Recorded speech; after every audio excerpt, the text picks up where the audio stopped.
கர்த்தருடைய பரிசுத்த நாமத்திற்கு ஸ்தோத்திரம். இன்னைக்கு நம்ம ஏசாயா 14வது அதிகாரம் 2வது வசனத்தை தியானிக்க இருக்கிறோம். ஏசாயா 14:2 ஜெபத்தோடு இந்த செய்திக்குள்ளே கடந்து செல்வோம். அதிகாலை நேரம் அப்பாவும் பாதம் ஆர்வமாய் வந்திருக்கிறோம். நாமம் சொல்லி ஓய்வின்றி பாடி உள்ளா மகிழ்ந்திருப்போம். கூக்குரல் கேட்பவரே நன்றி நன்றி ஐயா, யான் கூக்குரல் கேட்பவரே நன்றி நன்றி ஐயா, குறைகளை தீர்ப்பவரே நன்றி நன்றி ஐயா, யான் குறைகளை தீர்ப்பவரே நன்றி நன்றி ஐயா, பலனே கண்மலையே நன்றி நன்றி ஐயா, யான் பலனே கண்மலையே நன்றி நன்றி ஐயா, பெரியவரே என் உயிரே நன்றி நன்றி ஐயா, பெரியவரே என் உயிரே நன்றி நன்றி ஐயா, நினைவெல்லாம் அறிபவரே நன்றி நன்றி ஐயா, என் நினைவெல்லாம் அறிபவரே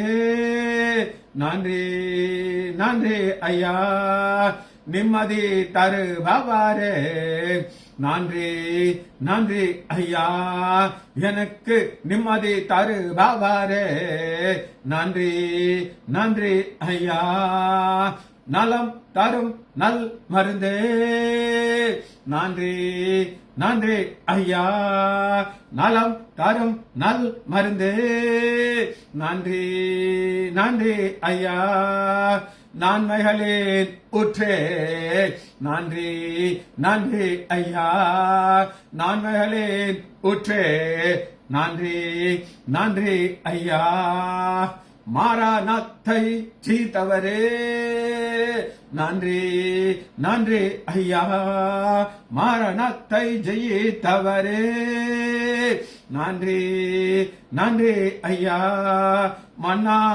பொழிந்தவரே நன்றி நன்றி ஐயா, எனக்கு மன்னா பொழிந்தவரே நன்றி நன்றி ஐயா, விண்ணப்பம் கேட்பவரே நன்றி நன்றி ஐயா, விண்ணப்பம் கேட்பவரே நன்றி நன்றி ஐயா, கண்ணீர் துடைப்பவரே நன்றி நன்றி ஐயா, யான் கண்ணீர் துடைப்பவரே நன்றி நன்றி ஐயா.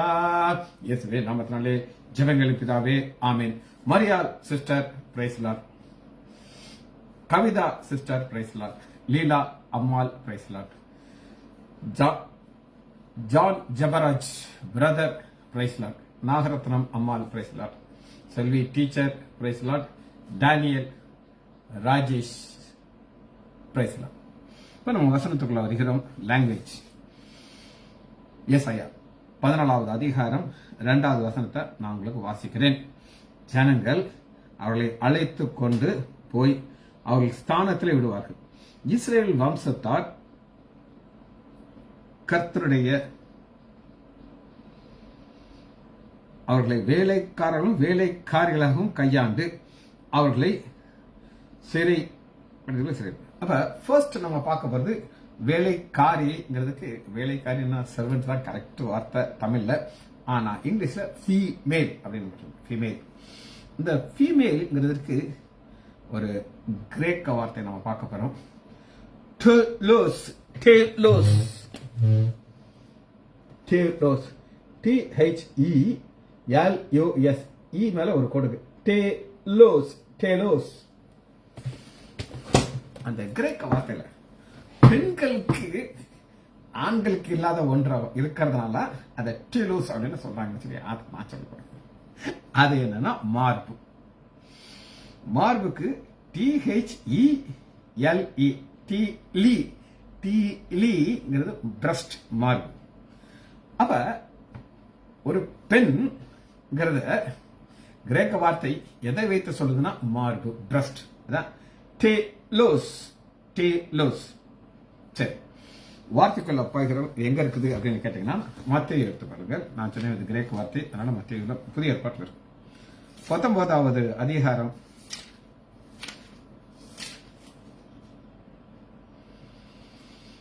4வது வசனம். 19:4 ஆண்டவராகிய இயேசு கிறிஸ்து ஆண் பெண் கிரியேஷன்ல சொல்லுகிறார், ஆதியிலே மனுஷனை உண்டாக்கினவர் அவர்களை ஆணும் டேலோஸாக உண்டாக்கினார். டேலோஸ். கலாத்தியர் எடுத்துக்கொள்ளுங்க.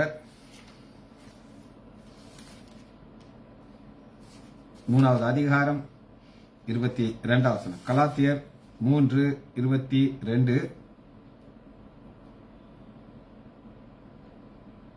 சரி, 22 கிடையாது, 3:28. யூதன் என்றும் கிரேக்கன் என்றும் இல்லை, ஆண் என்றும் பெண் என்றும் இல்லை, அடிமை என்றும் சுயாதீனம் இல்லை. அடுத்த அடிமைங்கிற வார்த்தைங்க தான் இருக்கு, அதை நம்ம தியானிக்க போகிறோம். அதனால முதல்ல ரெண்டையுமே நம்ம பார்க்க போகிறோம். இது என்ன அப்படின்னு கேட்டீங்கன்னா, ரெண்டும் சம்பந்தம் இல்லாத ஒன்று. ஆண் வேற, பெண் வேற. நான் எப்பவுமே சொல்லுவேன், ரெண்டும் ஆப்போசிட்டான ஒரு காரியங்க. நீங்க என்னைக்காவது சேலையை பத்தி நினைச்சிருப்பீங்களா, நகையை பத்தி நினைச்சிருப்பீங்களா? ஆனா ஒரு பெண், அது பணக்கார பெண்ணா இருந்தாலும் சரி, ஒரு மிடில் கிளாஸ் பெண்ணா இருந்தாலும், எனக்கு இது ஒரு நல்ல சேலை பெண், ஒரு பட்டு சேலை வேணும். ஏற்கனவே இருக்கு, ஏகப்பட்ட பட்டு சேலைகள் இருக்கும். அந்த பெண்ணுடைய திங்கிங் இப்படிதான் இருக்கும். ஆனா ஆணுடைய திங்கிங் என்ன இருக்கும்னா, இந்த குடும்பத்தை நான் காக்கணும். நான் சொல்ற லைன் போட்டு சொல்ல மாட்டேன், ஆப்போசிட்டான ஒரு காரியம். ஆனா இங்க ஆண்டவர் எல்லாத்தையும் ஒண்ணாக்குறார். ஆணும் பெண்ணும் வித்தியாசம் கிடையாது. அன்றைக்கு வாழ்ந்த காலத்துக்கு அடிமைக்கும் சுயாதீனத்துக்கும் சம்மதமே இல்லை. நான் கிறிஸ்துவுக்குள்ள வந்து எல்லாம் ஒன்றாக மாறுகள் இந்த வசனம் சொல்லுது. சரி, இது முதல்ல பார்த்தாச்சு. ரெண்டாவது அடிமை.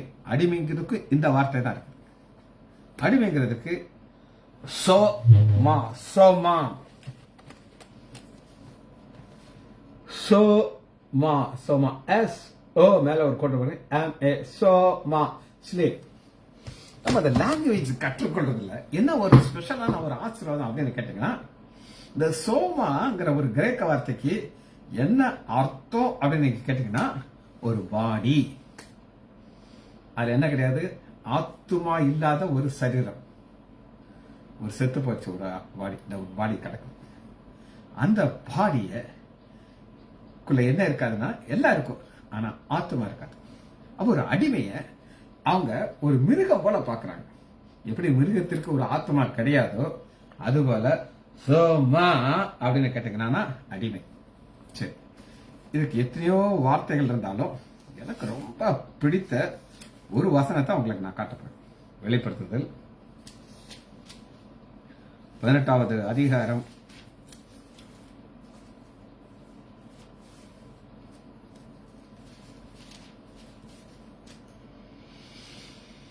13வது வசனம். வெளிப்படுத்தல் 18:13. இது வெளிப்படுத்தல் வந்து இது என்ன சொல்றாங்கன்னா, பாபிலோன் ஒரு காலத்துல டாப் ஆகும். அன்னைக்கு உலகத்தில் உள்ள எல்லாரும் அங்கதான் வந்திருப்பாங்க. ஏன்னா அங்க டைகிரிஸ் அப்படிங்கிற ஒரு நதி இருக்கு, நல்ல தண்ணி உள்ள நதி. அங்க ஒரு பெரிய லிஸ்ட் இருக்கு, அதை நீங்க வாசிச்சுக்கோங்க. லாபம் பட்டு ஆரம்பிக்குது. கடைசியில் பார்த்துக்க 13வது வசனம், மனுஷனுடைய ஆத்துமாக்களை இனி கொள்வார்கள். மனுஷனுடைய ஆத்துமா என்னன்றதான் நான் உங்களுக்கு சொல்றேன். இப்ப ஒருத்தருக்கு பெரிய கொடிசம் டயபெட்டிஸ் இருக்குது. டயபெட்டிஸ் இருக்குன்னா பேங்க்ரியாஸ் அப்படின்னு ஒரு ஒரு பார்ட் நம்ம சரீரத்தில், அதுல டெய்ல் எண்டில் ஐலட்ஸ் ஆஃப் லாங்கர்ஹான்ஸ் அப்படின்னு ஒரு செல் இருக்கும், செத்து போச்சு. உங்களுக்கு எனக்கு இருக்கு. நம்ம இன்னைக்கு 4 இட்லி சாப்பிட்றோம்னா இந்த 4 இட்லிக்கு ஒரு இன்சுலின் அது சுரந்திருக்கும். ஆனா அவங்களுக்கு இல்லை, அதனால வெளியில இருந்து இன்சுலின் ஊசி போடணும். டாக்டர்கிட்ட போனீங்க லிஸ்ட் கொடுத்துருவோம், இதை சாப்பிடக்கூடாது அதை சாப்பிடக்கூடாது. மகா பெரும் கோடீஸ்வரர். அப்ப இவங்க எங்க இடத்துக்கு வர்றாங்க. இங்க ஒரு சரீரத்தை ஆர்டிபிஷியலா உண்டாக்கியிருப்பாங்க. எப்படி ஒரு ஆட்டுக்குட்டியை உண்டாக்குனாங்களோ அது போல சரீரத்தை உண்டாக்கியிருப்பாங்க. அதுல தலை இருக்காது. நீங்க தவளையை பார்த்தீங்கன்னா, தவளைக்கு தலை இல்லாத ஒரு இடம் இருக்கும், பிரட்டை. அந்த மாதிரி உருவாக்கி அதுல இருக்கிற பேங்க்ரியாஸ் எடுத்து இவனுக்கு ஃபிக்ஸ் பண்ணிடுறாங்க. ஏன்னா தலை சொல்லும் வேற ஆளை வச்சா இது ரிஜெக்ட் பண்ணிடும். சரி, சோல் ஆத்மா, சோமா பாடி, என்ன ஒரு ஆச்சரியமா இருக்கு பார்த்தீங்களா? ரைட். மூன்றாவதா கேப்டிவ், சிறைப்பிடித்து கொண்டு போயிடுறாங்க. கேப்டிவ்ங்கிறதுக்கு கொஞ்சம் நீளமான வார்த்தை.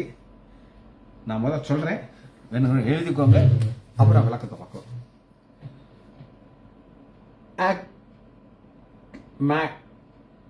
Akmatotos, Akmatotos, AICHMATO, அது வேற போல். Akmato நான் சொல்லிட்டு tos, TOS, tos, Akmatotos, captive, சிறைப்படுத்து. இந்த சிறைப்படுத்துறது குறித்து இது ஒரு கிரேக்க வார்த்தை. லூக்கா 4வது அதிகாரம்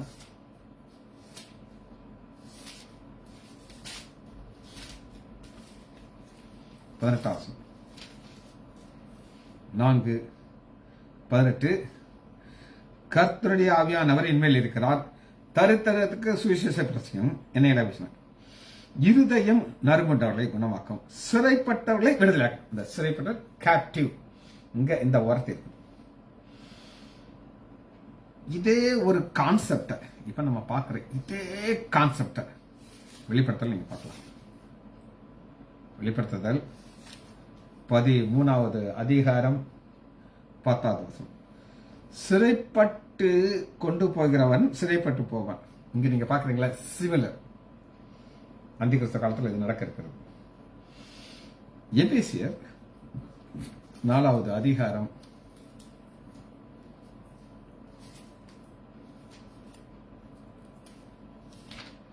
4 நம்முடைய ஆண்டவராகிய இயேசு கிறிஸ்து ஒரு பெரிய காரியத்தை செய்தார்.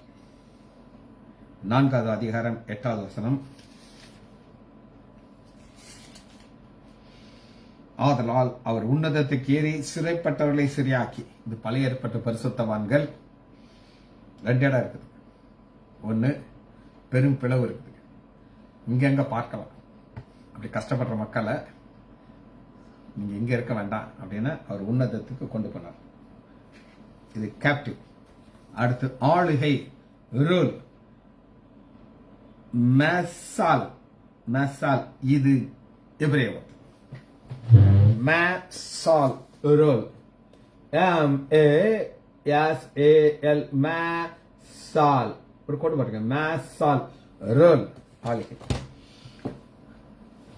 ஆதியாகமம் 1வது அதிகாரம் 18வது வசனத்துல ரூலை நீங்க எப்படி பார்க்கலாம் அப்படின்னு கேட்டீங்கன்னா, நம்ம பல முறை வாசிச்சாலும் இப்படி ஒரு அர்த்தம் அதுக்கு இருக்கு நமக்கு தெரியாது. 1வது அதிகாரம் 18வது வசனம், பகலையும் இருளையும் ஆளவும். பல தடவை வாசல ஆளவும்ங்கிற ஒரு வார்த்தை இந்த லாங்குவேஜ் எடுத்து எடுத்து ஆளுகிறார். ஒரு சூரியனை வச்சிருக்காரு, அது பகலை ஆண்டு கொள்ளுகிறது. அதுக்கு ஈக்குவலா ஒண்ணு கிடையாது. ராஜா மாதிரி ஆளுது. ஆளவும். வெளிச்சத்துக்கும் இருளுக்கும் வித்தியாசத்தை உண்டாக்கும். ஆளவும் வேற ஒரு ரூலிங். ஃபர்ஸ்ட் நம்ம பார்க்கிறோம். 3வது அதிகாரம் 16வது வசனத்துல அது சாபமா மாற்றுது. அவன் புருஷன் உன்னை ஆண்டு கொள்வான். சரி, 4வது வசனம். 5வதாக உடிக்கினவன் அப்படிங்கிற ஒன்று. அப்ரஸ், இது கிரேக்க வார்த்தை, லாங் வார்த்தை.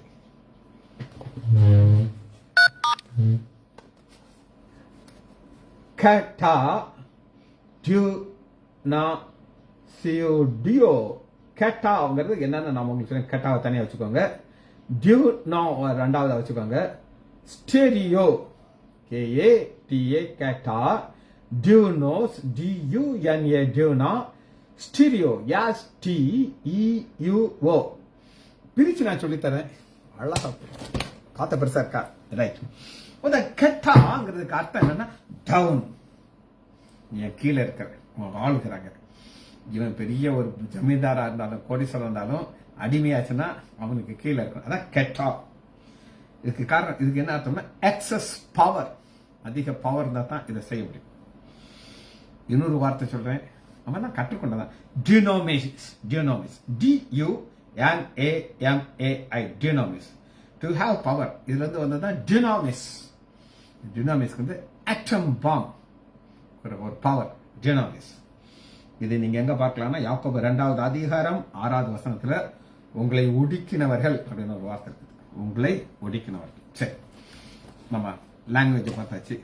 இப்ப இதுக்கு ஒரு வார்த்தைக்குள்ள வருகிறோம்.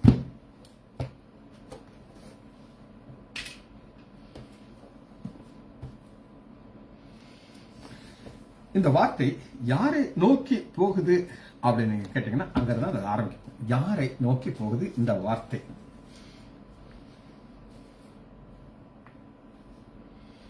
தி ஹவுஸ் ஆஃப் இஸ்ரவேல். ஜனங்கள் அவர்களை அழைத்து கொண்டு போய் அவர்களை ஸ்தானம். இதெல்லாம் யாரை நோக்கி போகுதுன்னா ஹவுஸ் ஆஃப் இஸ்ரவேல். இதுதான் ஸ்டார்டிங். ஹவுஸ் ஆஃப் இஸ்ரவேல் என்னன்னா இஸ்ரவேல் தேசம். எப்பவுமே ஆண்டவர் அந்த தேசத்தை வருஷத்தின் துவக்கத்திலிருந்து வருஷத்தின் முடிவு வரை எப்படி பார்ப்பார் அப்படின்னு நீங்க கேட்டீங்கன்னா உபாகமம் 11வது அதிகாரம்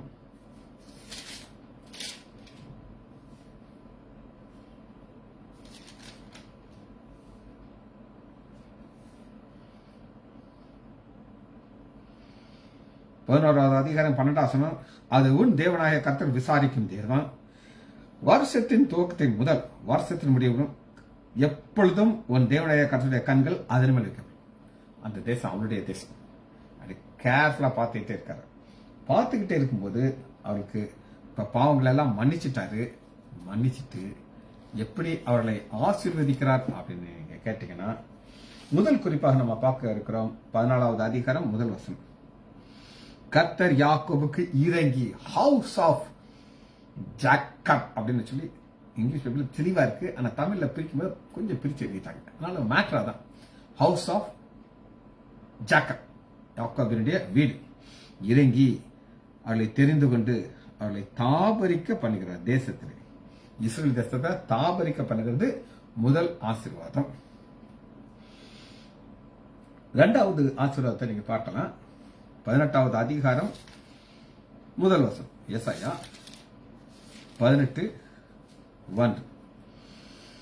இந்த எத்தியோப்பியா அப்படிங்கிற ஒரு இடத்துல ஒரு விசேஷமான ஆசீர்வாதத்தை அதுக்கு உள்ள வைத்திருக்கிறார் எத்தியோப்பியா.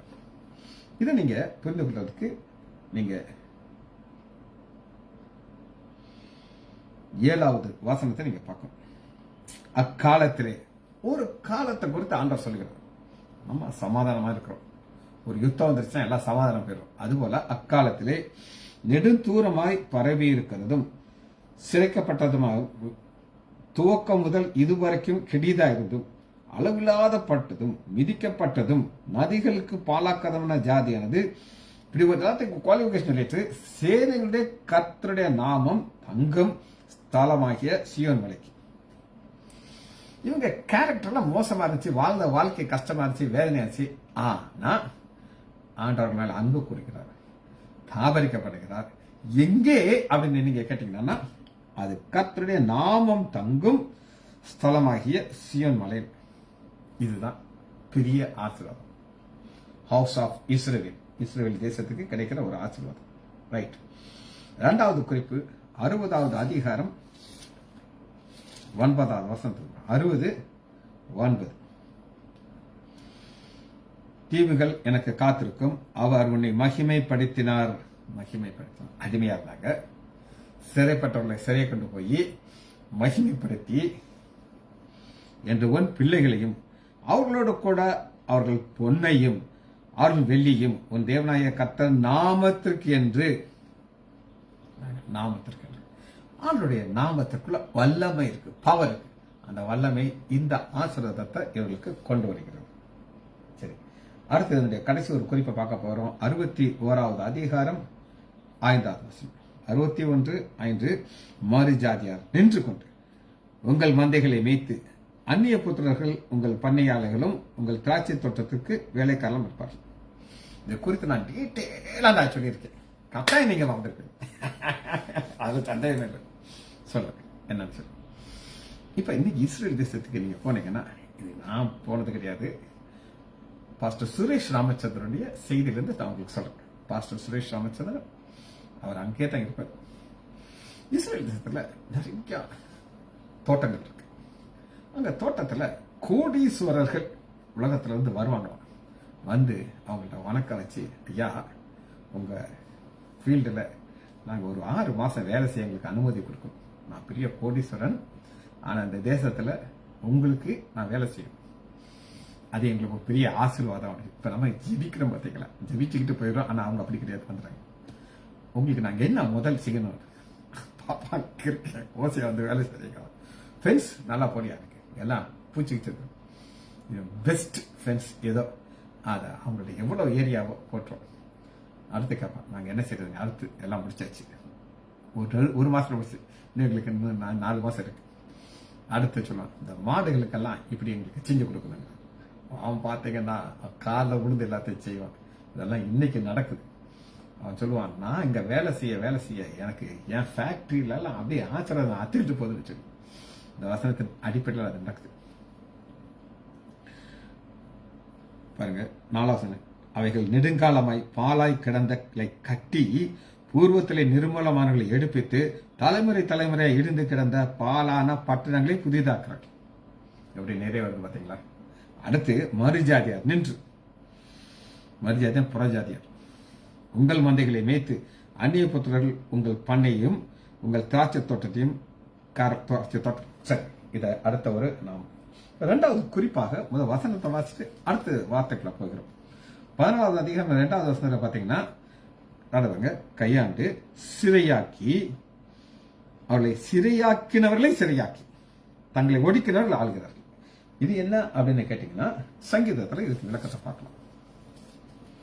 சங்கீதம் 68வது அதிகாரம்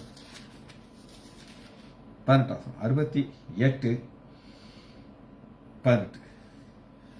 இது நம்முடைய ஆண்டவராகிய இயேசு கிறிஸ்து செய்த ஒரு பெரிய ஆசீர்வாதம்.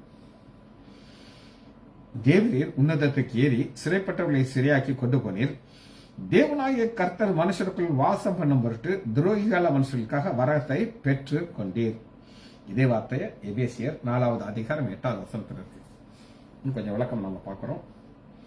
ஒரு சிறைப்பட்டவர்கள் அப்படின்னா பழைய ஏற்பாட்டு பரிசுத்தவான்கள் இந்த பூமியில இருந்தார்கள் முன்னாடி. அதைத்தான் லூக்கால நம்ம பார்க்கிறோம். ஒரு ஐசியவரவனும் லாசரும் பார்க்கிறோம். லாசரு ஒரு சொட்டு தண்ணீர் என் நாக்குல வேணும்னு சொல்லி ஐஸ்வரவன் கேட்கிறான். அப்ப ஆபிரகாம் சொல்றாரு, நடுவில் ஒரு பிளவு இருக்குது, 2 பேரும் வர முடியாது, 2 பேரும் பார்க்க முடியாம இருக்கு, பார்க்க கூட.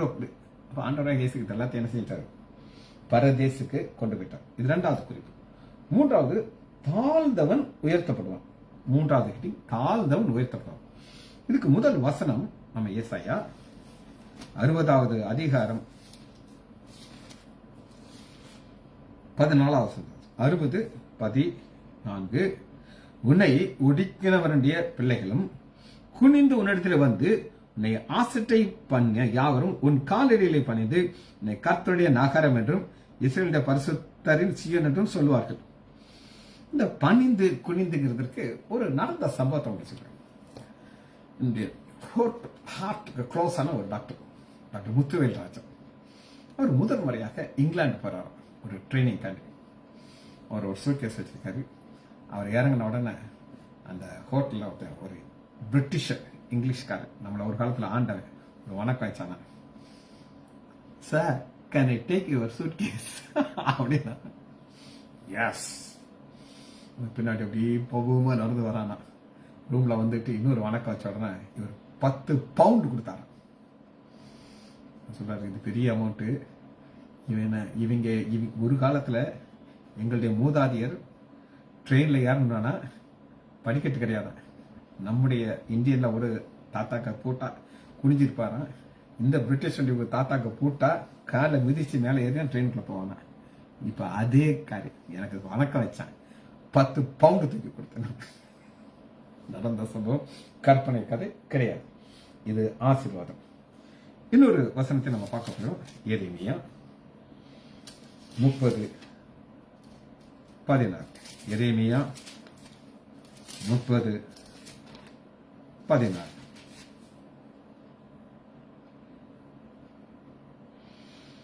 ஆதலால் உன்னை பட்சிக்கிற யாவரும் பட்சிக்கப்படும். அடிமைங்கிறதுக்கு இன்னும் வார்த்தை பட்சிக்கிறதுனா பிடிக்கிட்டு போயிடுறது. உன் சத்துருக்கள் எல்லாம் சிறைப்பட்டு போவார்கள். உன்னை சூறையாடுகிறவர்கள் சூறையாடப்படுவார்கள். உன்னை கொள்ளையிடுகிற அனைவரையும் கொள்ளைக்கு ஒப்பு கொடுக்கும். இது இரண்டாவது குறிப்பு.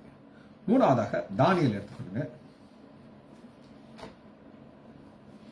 7வது அதிகாரம் 18வது வசனத்துல இதனுடைய அடுத்த ஒரு ஆங்கிள் உங்களுக்கு காட்டுறேன். 7:18.